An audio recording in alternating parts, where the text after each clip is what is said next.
So when we first hear about bretarianism, we all think how wonderful it is and it's going to be easy, and we just think about all the positive aspects of it.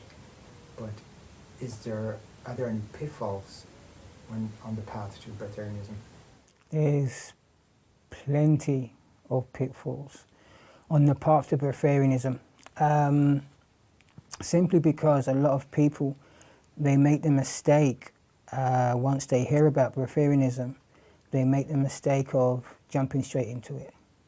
You have high-profile gurus, high-profile bretarians, waxing lyrical about the spirituality, the bliss of bretarianism, and it's easy for them to say because that's where they're at.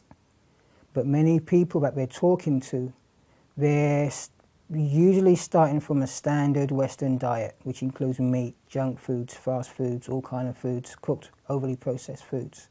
So for those people, the pitfalls can be many and traumatic. You also have people with mental illnesses, eating disorders, latching on to these high-profile gurus and the breatharian lifestyle itself because it suits them. It suits them to justify their destructive behaviour.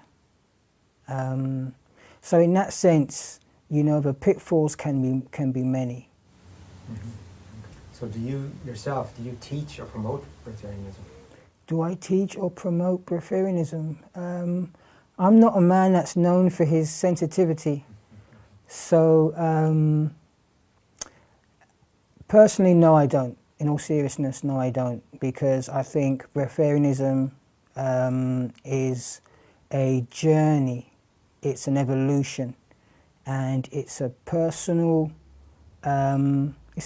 journey that the individual learns from. It's not something you wake up and you decide, today I'm going to be breatharian, I'm just not going to eat a thing and I'll live happily ever after. It's not like that at all. It's a process. Like I say, it's an evolution. You should start gradually, extremely slowly if you're going to start at all. You start from where you're at, and you develop your connection with yourself and your intuition as you let go of the need for solid foods. So no, I don't teach it, and I don't think it should ever be taught. Like I say, you have high-profile gurus selling a dream to people, and they're charging a hefty price for it, and these things just don't work. They may work while they're in the presence of the guru, but as soon as the individual gets back home, back into the real world, they come crashing again and back to square one. So it's a complex thing, it's an evolution, it's a intuitive connection with the universe, I believe. And I honestly believe that the individual that receives a calling has to be activated, it has to be their divine timing. They have to be ready after going through their own evolution, dietary evolution and process, cleansing process. I don't believe it's something that you can just go to a class or do a course and then 3 weeks later you're a breatharian. No, to me that's a big joke, and that's a very, to me it's a disrespectful practice towards the lifestyle. But I feel that the lifestyle deserves more respect than that. It's not like learning how to drive a car. You take your lessons and bang, you got your license. It's not like that at all. Okay, so what I understand then is that it's not something you can just learn from somebody or learn from a book. It's something you have to look within yourself, take it slowly and follow your own intuition. That's right. You have to, to me it's a calling. It's a calling, and it's a calling you get when you're ready. And when you get the calling, it's not a calling that says you're going to go breatharian straight away. It's a calling that says, okay, you're going to make this gradual transition. The problem is that we, as a society, or certain people even, they may get the calling, or they may hear of the lifestyle and think it's totally cool, and then they want to jump straight in. You know, they don't understand what the calling is, and they don't take the time to go within and to listen to themselves. Straight away they want to dive into books, dive on the internet, dive into the arms of the high-profile gurus that are selling a dream, you know? So, and that's another reason why I do not promote breatharianism, because I encourage people to follow their own journey and to be their own leader. And because from my experience, the universe will give you your own personal lessons that only you must learn, because these lessons are personal to you and your purpose on the planet. So if you're getting this calling, this activation, and it's your divine timing, you need to tune into that. You don't need to listen to my story and know more about me than you know about yourself, because that's not going to get you anywhere. You know, it's going to make me feel like I'm famous. It's going to boost my ego, but it's going to do nothing for you.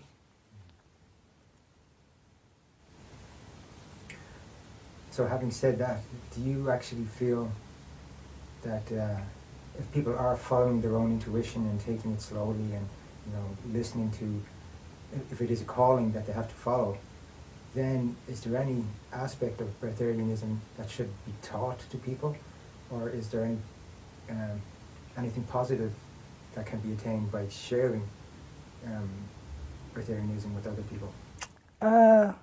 I think on a personal level that there's great benefits to, once you're activated, you will know.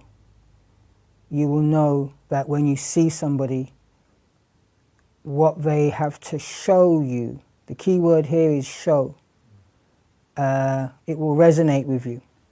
You know, even somebody's experience will resonate with you, and it will resonate with you in a certain way that you know.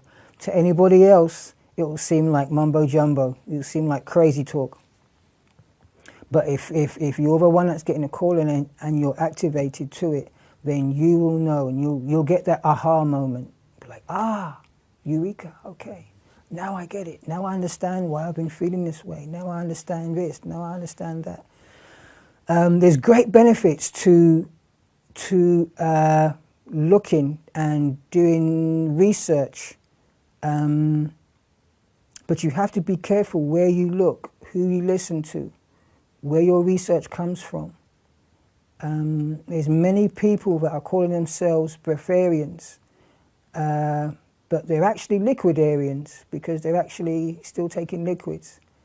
And I know it sounds like a trivial thing, but from my experience, it's a huge gap from being a breatharian and a liquidarian, mentally, psychologically. There's a whole bunch of conditioning, there's a whole nother process to go through to actually fully release the need to hold on to your conditioning, because that's basically all it is conditioning and attachment.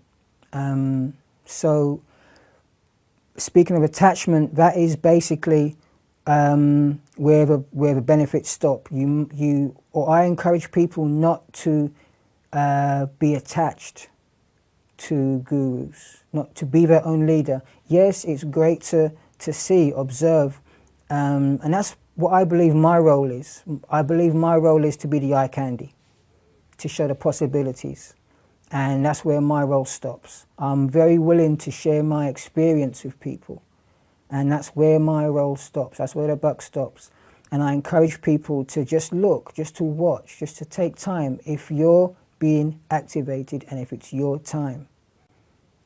And to watch and observe, but do not be attached to me. Do not be attached to the idea that I am your mentor, that I am your crutch, that I am your leader, that I am somebody that I'm not. Because I am just the messenger. I'm just the eye candy. Mm. So it's more like people would look to you as a reference or comparison point for where they are on their own journey, rather than looking to you as a teacher that they should follow. Exactly. Yes. I'm just the eye candy. I'm just a messenger. I'm the confirmer for them, you know, and I'm also the person that says, hey, this is what happened to me. This is my experience. You're welcome to view it. You're welcome to watch. I'm an open book. And basically, as a messenger, I will tell people that are activated the real deal, what they really need to know.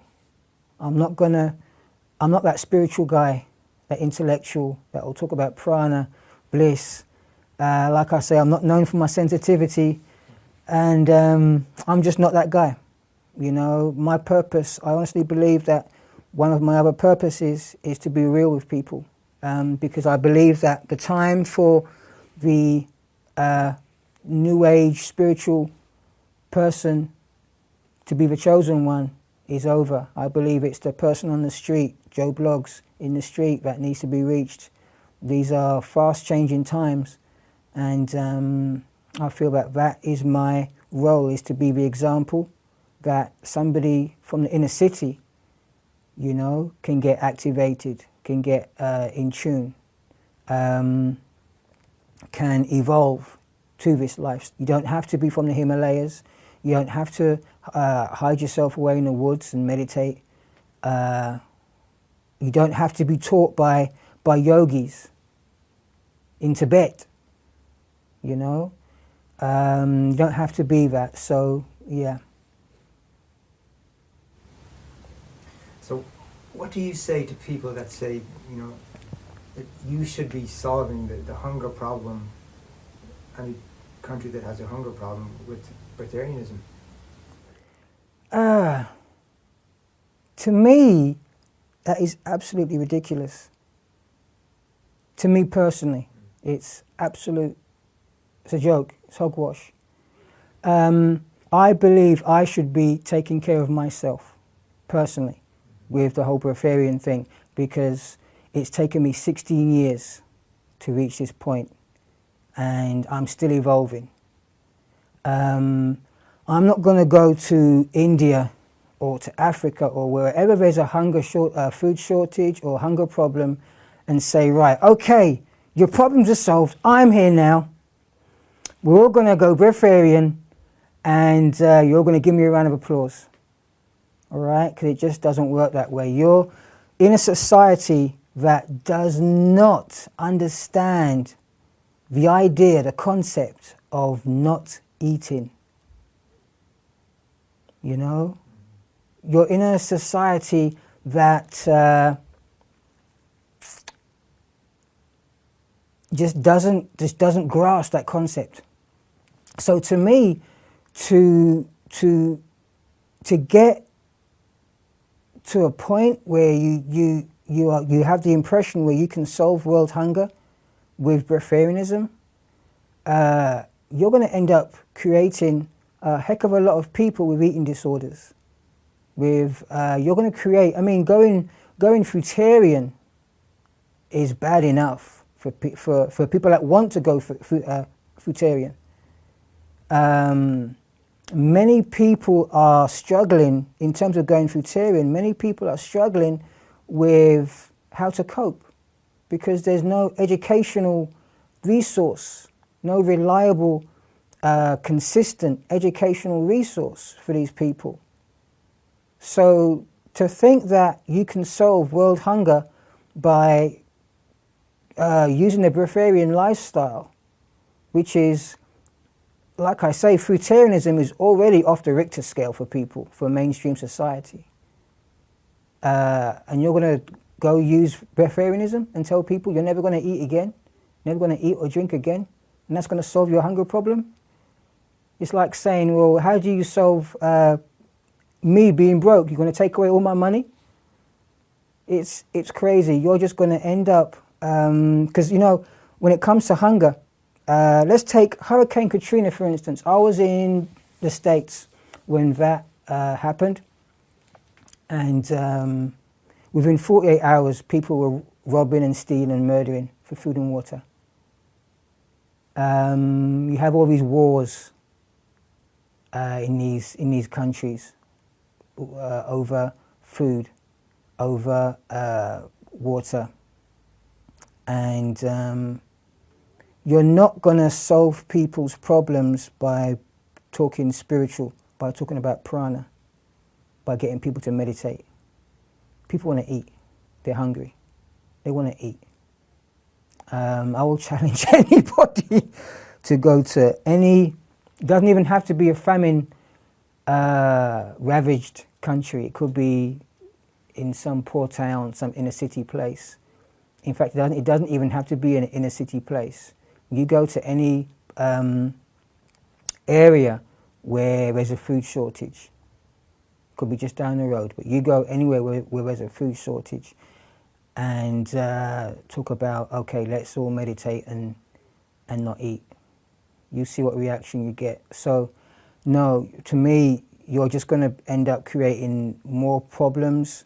You're going to end up creating more people with eating disorders and mental illnesses, because there's no educational resource consistent. There's hardly any positive information out there about breatharianism, period.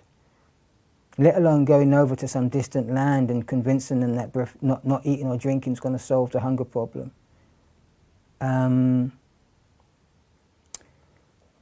And also, it's a different mindset, it's a different situation altogether.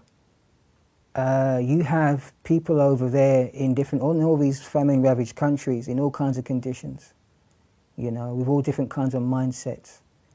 If it was possible to use breatharianism as a way to solve the hunger problem, it would be done easily, and it would have been done ages ago, because it would have been an option. As it stands now, people aren't activated. These people don't know anything about breatharianism. They want to eat, period. So even if you were to go, or if someone were to go and try to teach them, which is not something you do anyway, but if you were to do that, if they're not activated, if they're not ready, they're not going to be able to do it. Exactly. They're going to end up angry, they're going to end up detoxing, they're going to end up sick, getting themselves mental illnesses. They're just going to go crazy. And not understanding why. And not understanding why. There's no educational resource. Breatharianism is considered totally impossible. That's the mindset. That's what you're dealing with, basically.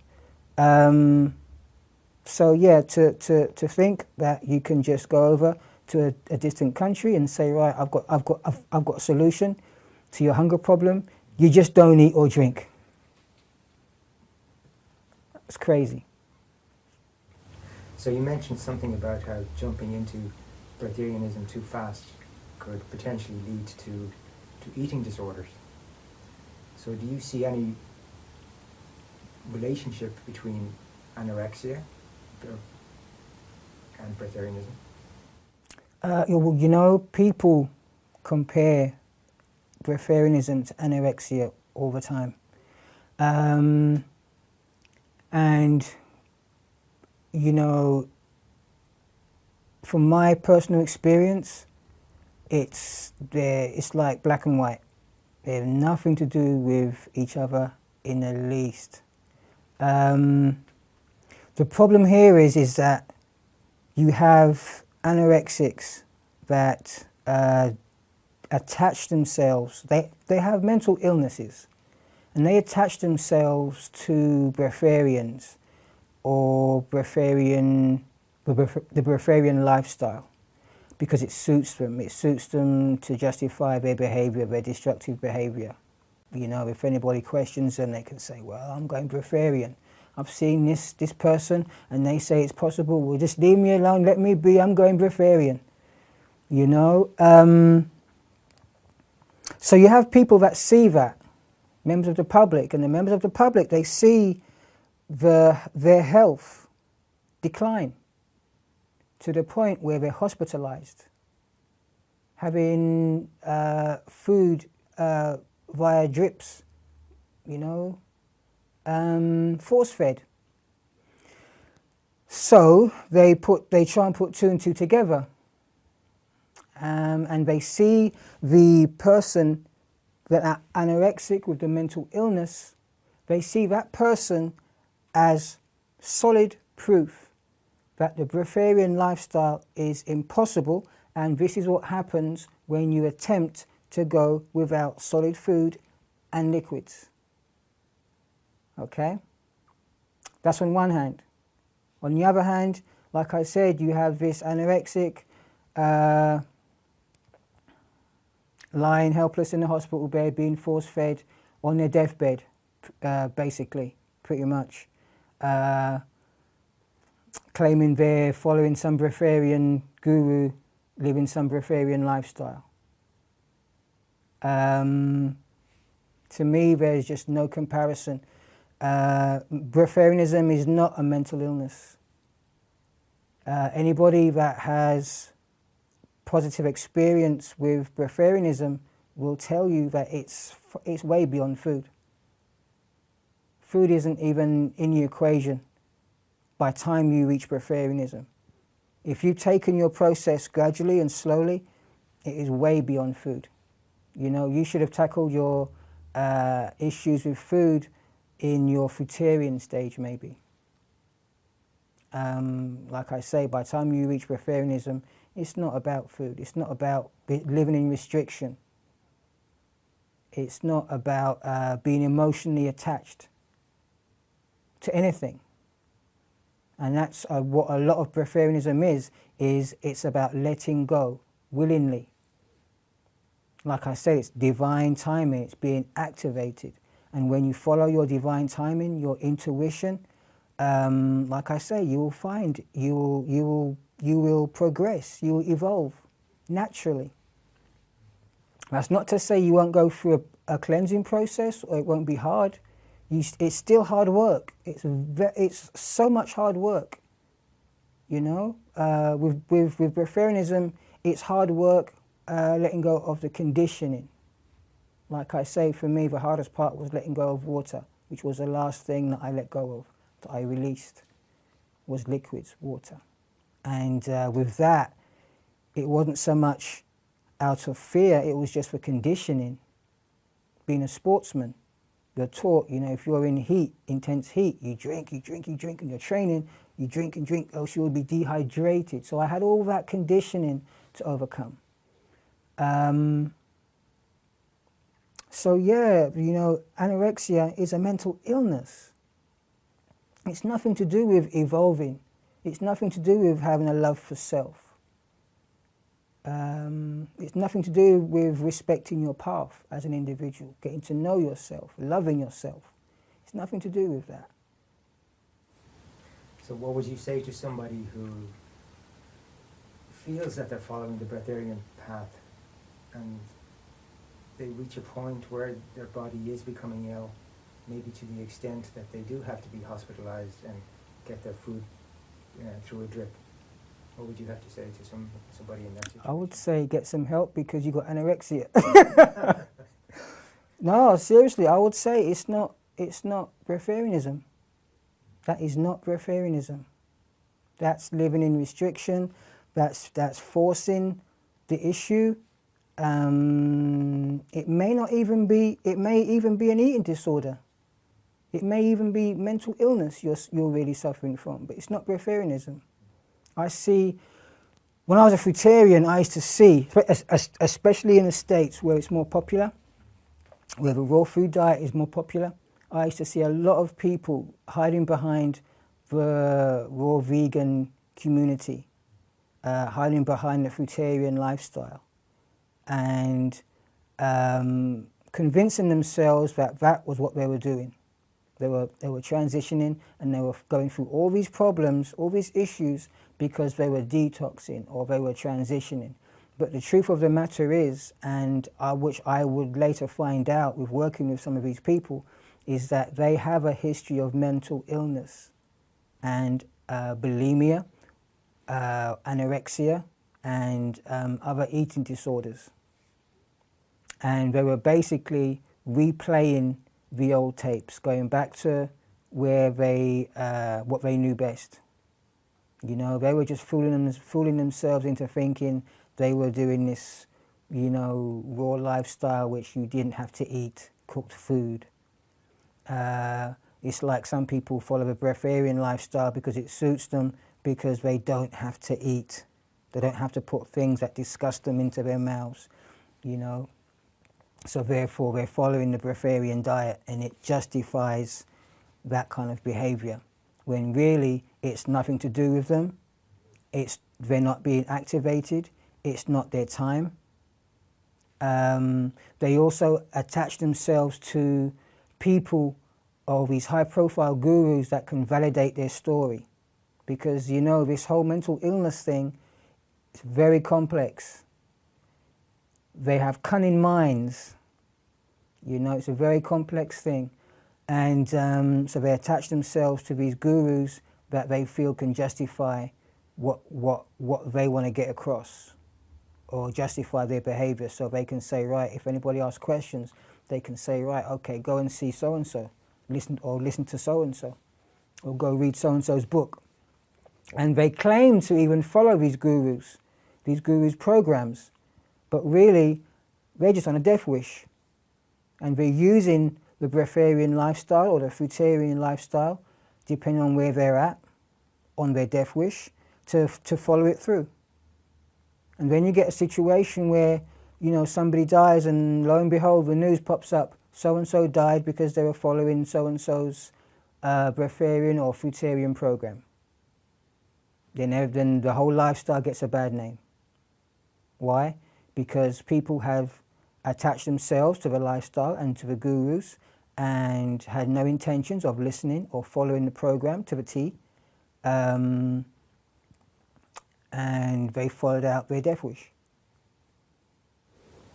So you were just talking about the high-profile breatharian gurus. What do you think of the high-profile breatharian gurus, and what do you think about the monitoring or testing that they undergo to prove that they're breatharian, that they're following the breatharian lifestyle? What do I think of high-profile breatharian gurus? It's a good question. What do I think of them? To be honest with you,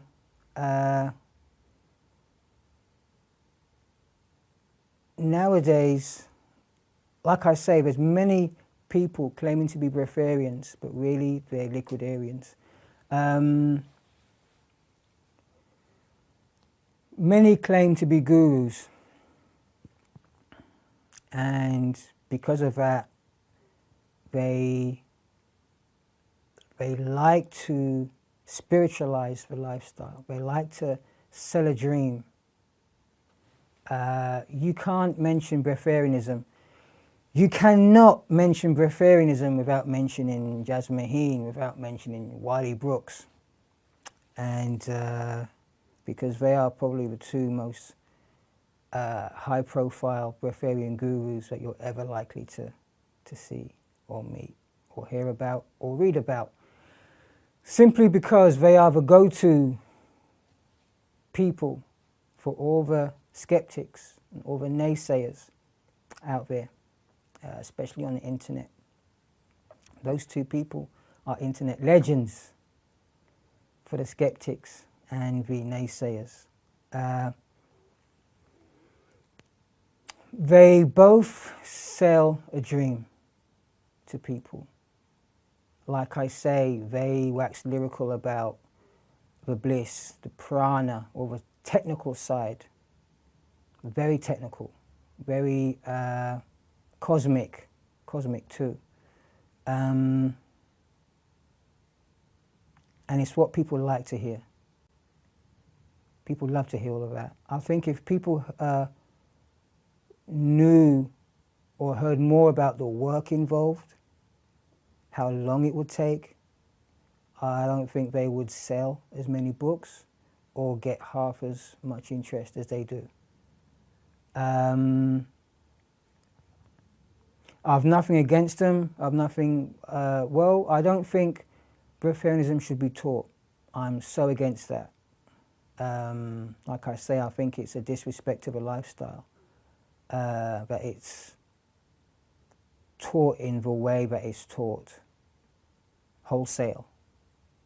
I think that is so disrespectful to the lifestyle. I think it's, you know, you can't take a bunch of people from out of nowhere, all different backgrounds, without even knowing them, without getting a feel for them, you know, just because they fill out an application form and show up at your doorstep, pay you loads of money, and you teach them and you pump out breatharians. Just in the same way where I don't think you can go to a country and solve the hunger problem by just going over there and pumping out breatharians wholesale. I don't believe it. I don't believe it should be done. I think more care should be taken. Way more care should be taken. I don't think that it takes 3 weeks to become a breatharian. I don't even think 3 weeks would even scratch the surface as to what a breatharian actually is and what a breatharian would actually go through. Because there's a lot of social stuff, there's a lot of conditioning to overcome. And there's evolution, and you just cannot do that in 3 weeks. There's emotional attachment to food. The addiction, there's so many dynamics, what the food industry puts in food to keep people addicted. You just cannot erase that in 3 weeks by chanting and meditation. Not in this society, where the vast majority of people are raised, even before they're born, on cooked foods, because that's what their parents ate. Fast food, junk foods, food from the supermarket, the cheapest food that they can get hold of. You just cannot erase all of that in 3 weeks. I personally think that, you know, Jasmine, I think she has great intentions, and I think she serves a group of people that resonate with her. It's none of my business whether what she does is right or wrong, whether she's a fake or a fraud or whatever. She feels a need for the people that resonate with her. Wiley Brooks, he's another very high-profile breatharian. The skeptics and the naysayers like to portray him as crazy because he charges something like $1 million or something for tuition. Personally, I think he's having a laugh at everybody else's expense. Personally, you know, who's gonna? Personally, I think he's doing that just to stop people from bugging him. That's what I honestly think. Does he know what he's talking about? Who knows? I don't know the guy. I don't know. Just like I don't know Jasmine. They're probably great people, you know, once you get to know them. But they, between them, they have probably, whether it was their intention or whether it's really them to blame, have probably done more damage to the breatharian lifestyle or the breatharian concept than anything on the face of the planet. And I don't think breatharianism, to be honest with you, will ever be taken seriously. You know, I don't think breatharianism will be taken seriously in this mainstream society as it is without having these two high-profile gurus as go-to people for the skeptics and naysayers. You know, once people start dying on you, that pretty much puts a nail in your coffin. Whether these people, personally I believe that was all a setup, and personally I believe, just like I was saying earlier, about with people with mental illnesses or eating disorders, you know, not really having the intention to follow a particular program, Breatharian program, to the letter. You know, in terms of monitoring breatharians, I think that's a complete waste of time too. That's just my personal opinion. Simply because one scientist can monitor you for 7 days. Another scientist will say, well, that's no good. That's not valid because it was just 7 days. You know, another scientist can monitor test you for 30 days. Another scientist will say, well, that's not valid because it wasn't this test, it wasn't that test, it wasn't for this amount of days. Some irate naysayer, doubter, internet warrior will say, oh, well, I'm not going to believe anything about this breatharian until they're monitored for a year. It just goes on and on and on and on. People will keep raising the bar, and even if you do prove whatever people want you to prove, they're never going to validate it. They're not here to validate your lifestyle. Nobody is here to validate the breatharian lifestyle. Come on. Who's here to validate not eating or drinking? Nobody. So it's never going to happen. I'm always dubious about who does the testing. It's just like the breatharian high-profile gurus. Both are picked by the naysayers, skeptics, for being fakes and frauds, for being caught out. I want to know who does the catching out. Who knows Wiley Brooks enough to say, there's Wiley Brooks. I'm going to go on the internet and tell everybody. The guy's not a celebrity. The guy's not a known face. Who was that person that caught him walking out of the, wherever it was, the 7-Eleven or wherever, carrying a chicken pie? I want to know who that person was. Was it a stalker? Was it a detective? Was it just somebody following him around that knew who he was prior to seeing him? Was it one of the friends he was with? You know, you have to be really careful with the information that you hear off the internet because you just don't know. You just don't know. And so like I say, I'm skeptical about who gets involved with these tests. You know, because I don't know, it's just something. It's you could test somebody for 7 days, 30 days, a year, straight after that test, straight after they get this validation, okay? Then they could just go to some fast food joint and get a burger. And to me, unless somebody's willing to be with that breatharian for the rest of their life, and then say, you know what? Yes, he was a breatharian, God rest his soul. He lived a good life, a clean, pure life. You know, it's just pointless because you're never going to please anybody. You're never going to satisfy people's curiosity. You know, and basically all it's for is basically so people can use you as a trophy to say, well, I know this guy and he went, you know, just to validate their lifestyle. And he went, you know, without food and liquids for X amount of days, X amount of years, yada, yada, yada. It's just bragging rights for most people, you know. And then that poor breatharian is just left there like, now what, you know? Because after that, no one's interested because no one's going to give up food and water anyway. So you've spoken a little bit about how about the high-profile breatharian gurus, a little bit how society views them. But how does society react to you being breatharian? Little old me.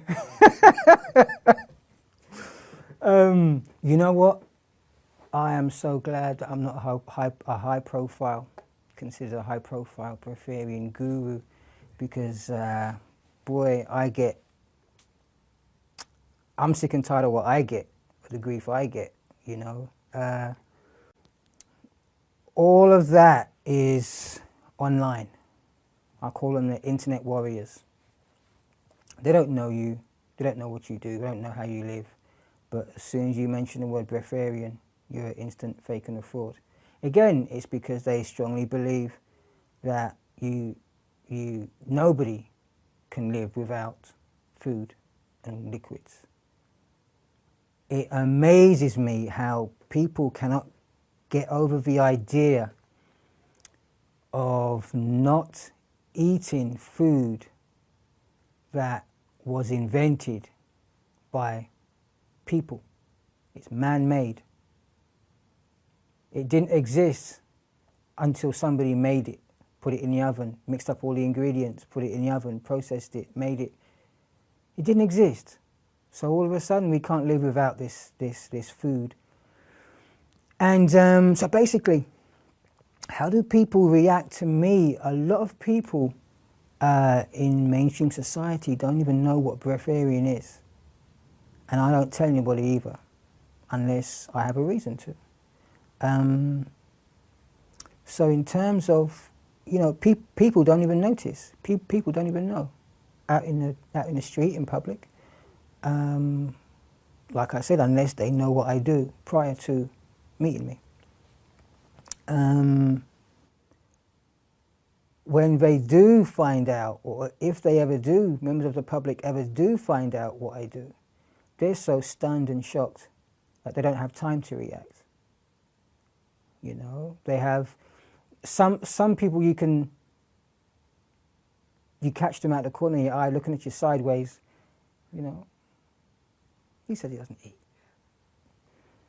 The most common reaction is disbelief. They just can't get it. They just can't get past the concept. You don't eat, drink. You must do something. You must have something. So what do you eat then? You know, it's still this whole eating thing. You have to, even if you don't eat solid or liquids, then you have to eat something else. And I'm at the point where I used to tell people that I eat energy. I eat the energy of people, energy of the sun, the atmosphere, the moisture. I'm not a scientist. I'm not one of those technical people. So I'll just try and explain it as best I can without sounding like a boffin, you know. And but I don't explain it as eating anymore, because I don't eat. So why should I, you know, explain it as I eat energy? Because I don't eat energy. So that's pretty much the reaction I get.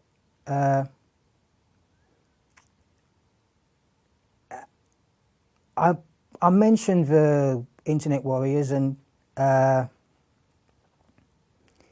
it still amazes me to this day the power of food. How food can turn people into thugs, abusive thugs. Like I say, they don't even know me. They've never met me. Yet, you know, like I say, as soon as you use the word breatharian, you know, it's all over. It's abuse, verbal abuse, name calling, all kinds of crazy stuff.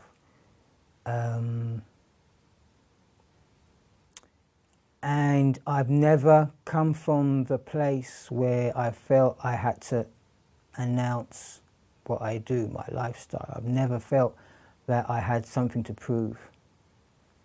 It's never been a thing of, you know, look at me, I'm a breatharian, now come and buy my books.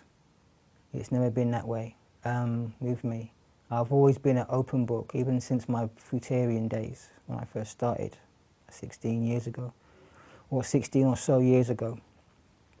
And it's been pretty much a vicious cycle ever since. I've learnt to deal with it by trial and error. I'm not the most spiritual person. I'm not the most sensitive person. In fact, I am actually. I'm very sensitive, but when it comes to people and being aggressive towards me, then I'll be aggressive back. I'm not that guy that says, if you slap me, I'm going to meditate. That's not me. I'll slap you back. And that's just the way it is with me. I'm not going to lie to you. I'm just not that guy that will meditate all my pains away.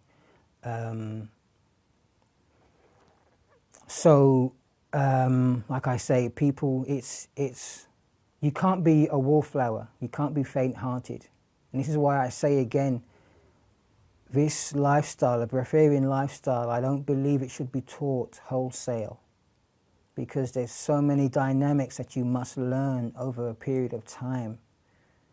There's many things that goes on that you will not learn in 3 weeks.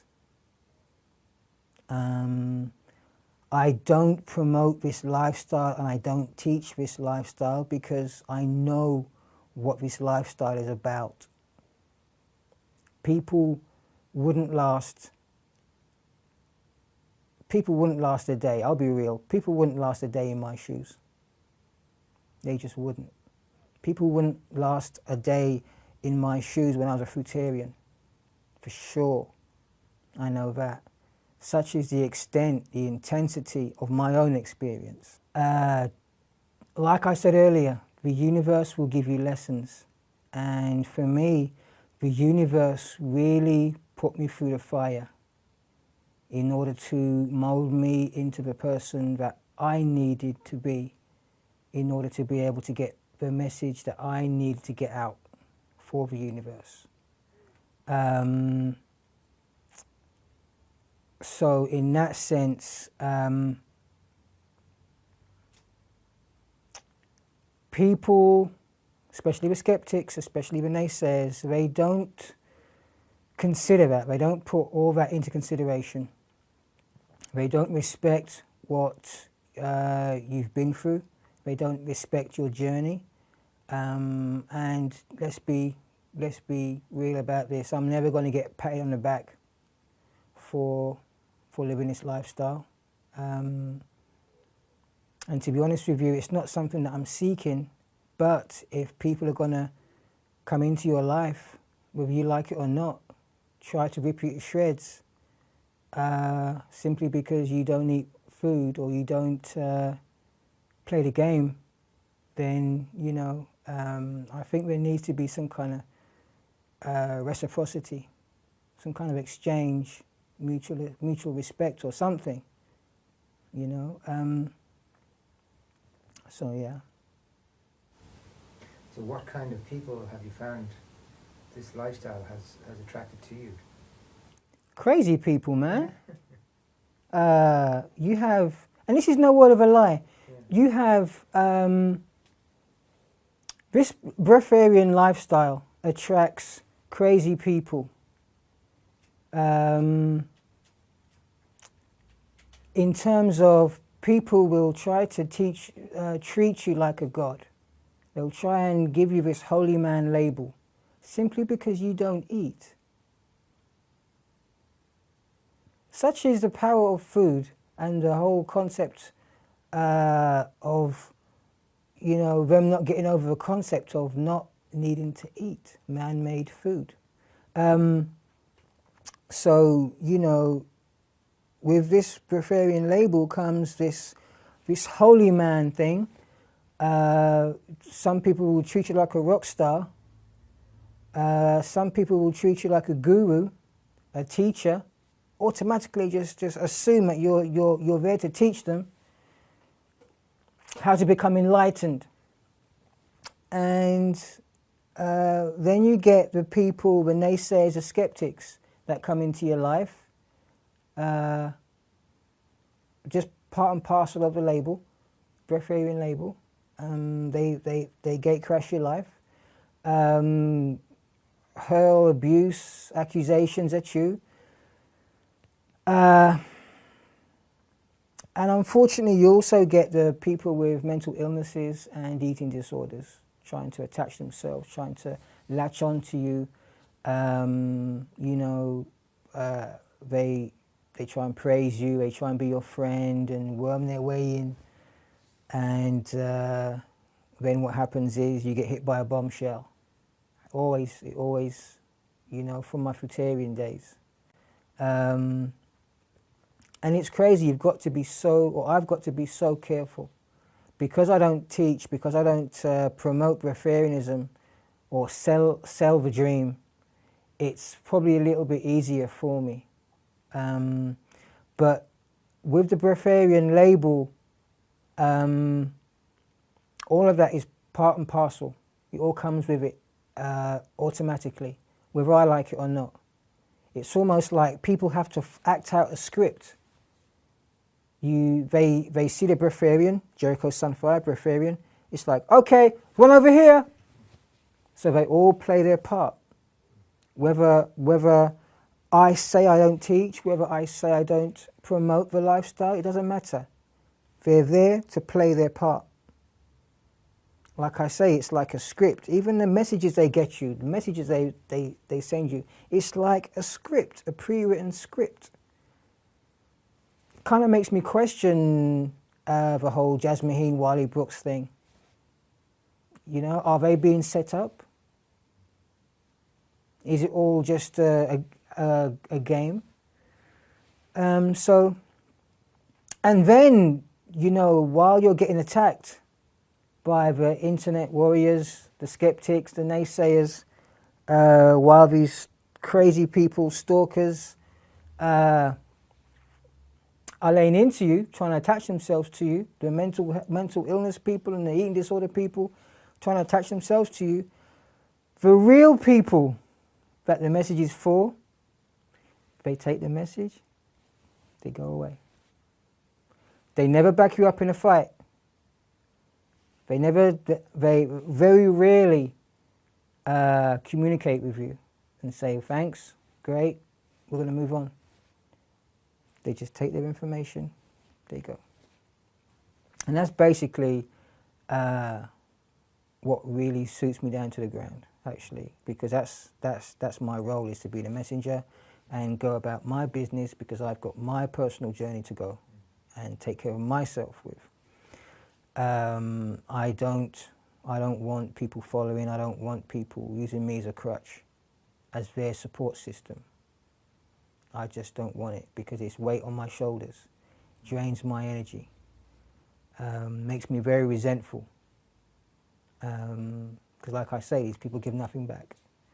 So yeah, it's a tough thing to handle at times, and it can be very lonely, because you would think that being a breatharian,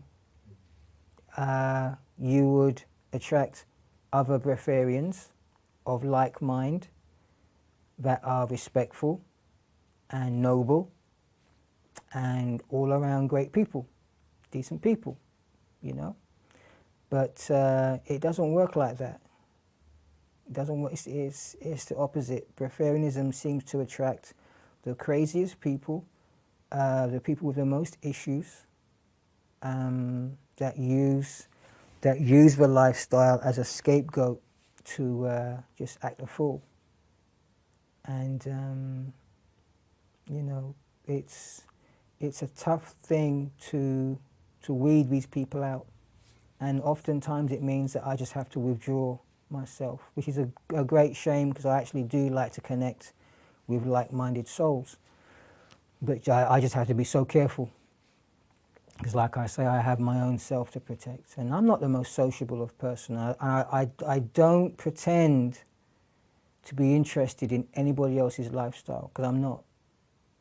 I am so not interested. It bores me to tears when I get with a group of people and all they want to do is tell me about what they ate that day, what fruits they ate that day.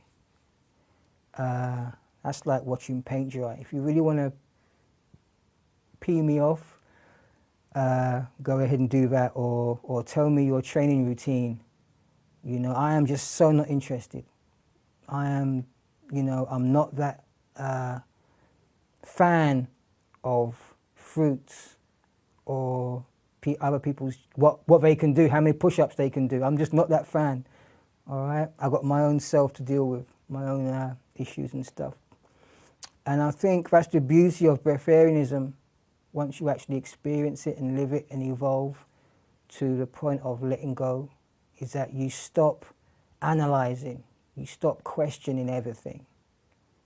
You know, I'm just not here to question it. I'm at that point where I'm just not here to question everything. I'm not here to record everything that happens to me. I did all that in my fruitarian days when I had something to prove to myself. You know, I'm past that point now. So for me, I talk about attracting crazy people because I'm crazy myself. You know, I want to bungee jump. I want to live life, do extreme sports. I'm probably that extreme sports guy, you know. So that's what I'm really want to talk about. I want to talk about dogs. I want to talk about, you know, things that I love, tattoos, piercings and stuff like that. I want to, you know, get into all that, and I can talk all day about that stuff, you know. But, you know, the whole, you know, talking about breatharianism, and people, when they meet me, I've got this ache in my shoulder. What fruits is good for aches in your shoulders? I just switch off. Or it's, you know, I'm losing weight, and I've already switched off as soon as, as soon as I hear I'm losing, I say, I know what they're going to say. I've switched off. You know, so, and then you have the, just to give you an idea of what I have to go through on a day, you have the breatharian jokes. You know, you might be with a group of people and someone's passing out, you know, food. And the whole breatharian joke thing is that they offer you the food. And you go, I'm so sick of that one. And, you know, so it's all part and parcel of the breatharian label. And it's just stuff that you just have to put up with. But yeah, like I say, it attracts crazy people. And most of the people that you end up being around as a breatharian, you'll realise that, you know, they will never understand where you're from. Never. Never understand what you have to go through. They will never understand what you have to deal with. And you really, it's like they want to come to me with all their problems. And it's like, well, who do I go to? You know, where do I go? Who do I give breatharian jokes to? You know, so like I say, it gets kind of lonely at times, but you know, the universe has prepared me for that. It, like I say, it put me through the fire, and it protects you to some extent with your emotions. You know, over the years I've had to make certain sacrifices to even be in this position. And like I say, the universe protects you. It's your path, your destiny. And if you're willing to accept it and trust the universe to put you where you're supposed to be, then things, it's scary, but things become clearer. And as you evolve, like I say, you learn these lessons. You learn to trust, and you also learn not to be in groups where people are going to do the breatharian jokes. So you say you're not interested in being a teacher, and you're not interested in being a high-profile guru. But what do you see as your role on this planet then? I'm just the eye candy. I'm just like the example of a certain person, because we're all individuals. So I see myself as, right, this is me, Jericho Sunfire. This is my personal breatharian lifestyle. This is what I do. Like I say, I've always been an open book for people to just view. And I've always encouraged people to look, and then, you know, then say, okay, well, what do you do? What can you do?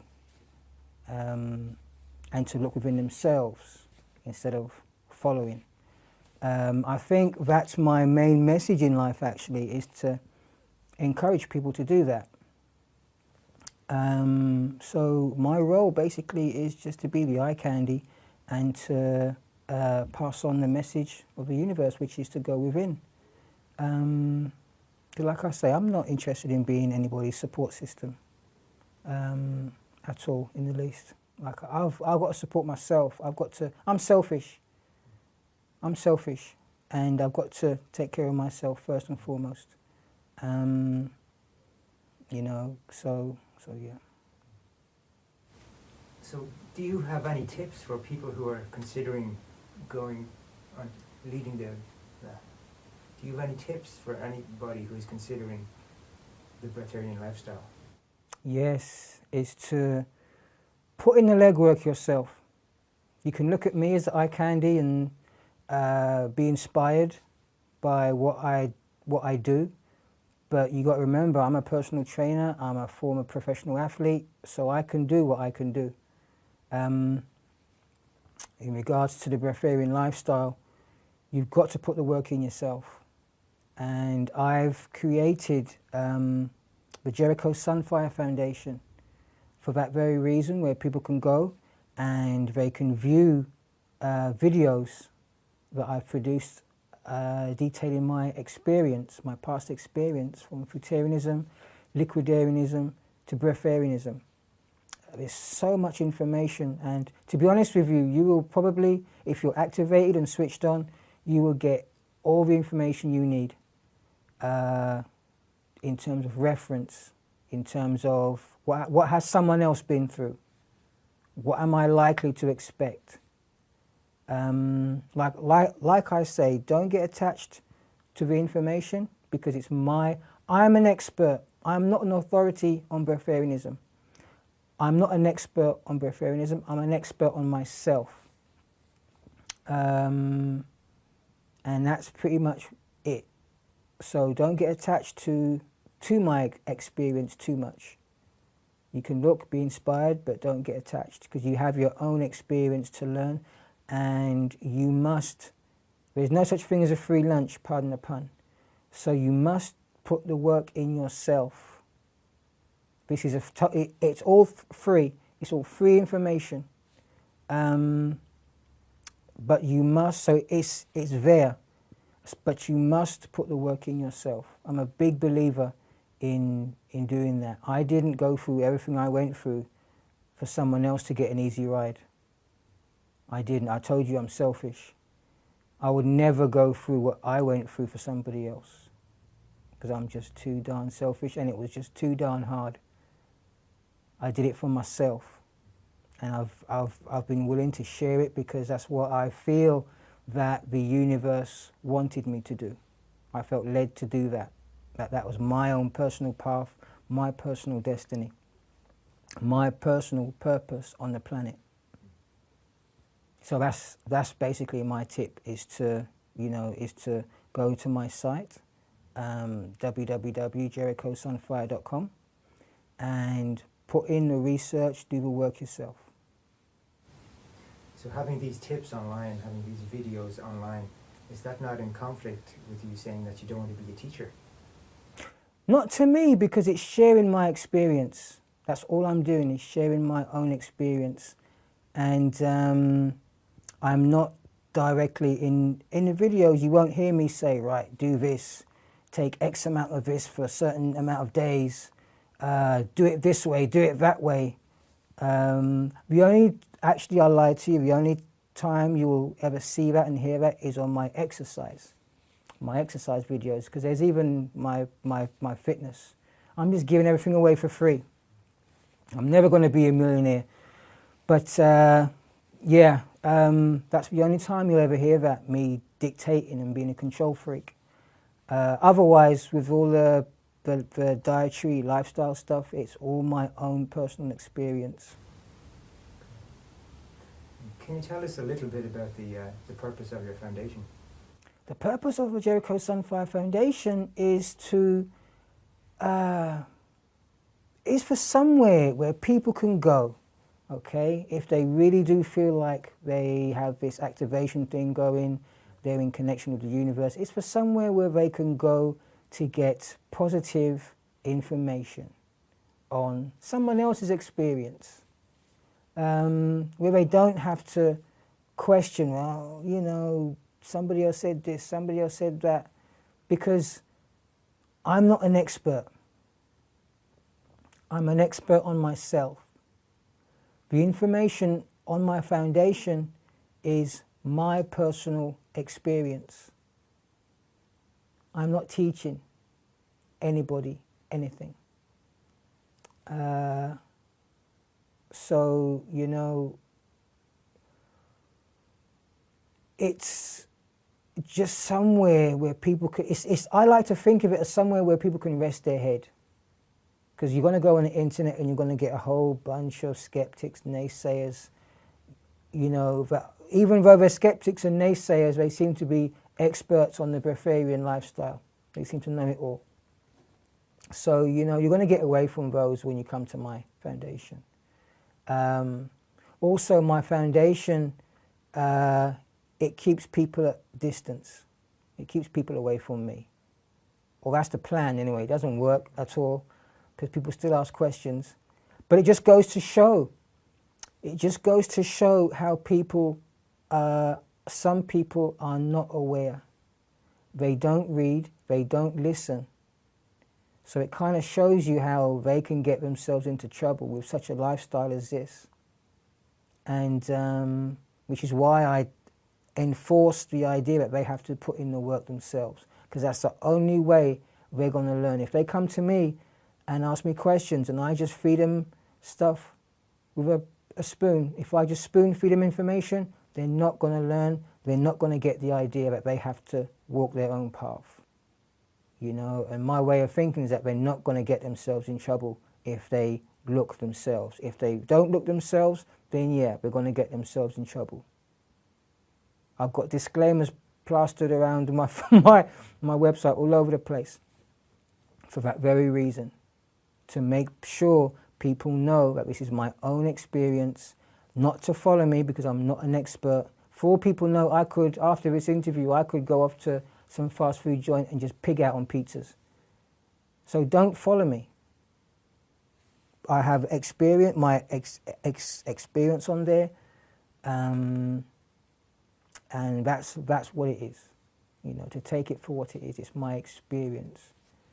If people, because people ask me to, they email me, like I say, from all over the world, and that's no word of a lie. It makes me sound really exotic and sought after.